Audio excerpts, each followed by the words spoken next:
কোনো রকম গন্ধ ছাড়া খুবই মজাদার রসালো খাসির মাথা কিভাবে রান্না করতে হয়, খাসির মাংসের ভুনা, সেই রেসিপিটাই শেয়ার করছি আপনাদের সাথে। আসসালামু আলাইকুম। দেখতেই পারছেন মাংসটা কতটা বেশি সফট হয়েছে আর দেখতে টেস্টি হয়েছে।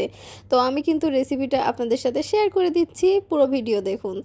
আমি এখানে খাসির মাথা নিয়ে নিয়েছি আর সেখানে কিন্তু আমি দিয়ে দিচ্ছি 2 পিস পেঁয়াজ আর রসুন দিয়ে দিচ্ছি 4-5 কোয়া মতো।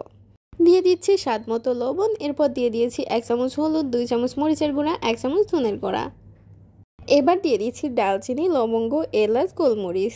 হাফ চামচ পরিমাণ দিয়ে দিচ্ছি আদা বাটা আর হাফ চামচ পরিমাণ দিয়ে দিচ্ছি জিরা বাটা। আমার মাংসের পরিমাণ কিন্তু হাফ কেজি পরিমাণ ছিল, তো আপনারা চাইলে মাংসের পরিমাণ মতো মশলাটা বেশি বা কম করতে পারেন। দিয়ে দিয়েছি 2টা তেজপাতা আর শুকনো গোলমরিচ 2 পিস। এরপর দিয়ে দিয়েছি তেল, তারপর খুব ভালোভাবে মেখে নেব। এই মাখাটার পর কিন্তু খুব ভালো একটা স্মেল আসে, আর খুব ভালোভাবে কিন্তু হাত দিয়ে যত মাখবেন তত কিন্তু মাংসের স্বাদটা বৃদ্ধি পাবে। তো অবশ্যই হাত দিয়ে ভালোভাবে মেখে নেওয়ার ট্রাই করবেন। এবার ঢাকনা দিয়ে ঢেকে দিয়ে কিছু সময় রান্না করতে হবে, আর এটা কিন্তু মিডিয়াম ফ্লেমে রাখবেন। তো মাথার থেকে কিন্তু পানি বের হবে, পানিটা মাংসে আস্তে আস্তে মিশে যাবে আর খুব ভালো একটা টেস্ট আসবে। তো অবশ্যই আগে থেকে পানি দেবেন না। দেখুন মাংসটা দেখতে কিন্তু অনেক ভালো লাগছে আর মাংসটা কিন্তু অনেকটা সিদ্ধ হয়ে আসছে। এবার আমি গরম পানি দিয়ে দিচ্ছি, অবশ্যই গরম পানি ইউজ করবেন, এতে কিন্তু মাংসের টেস্টটা অনেক বেশি বৃদ্ধি পাবে।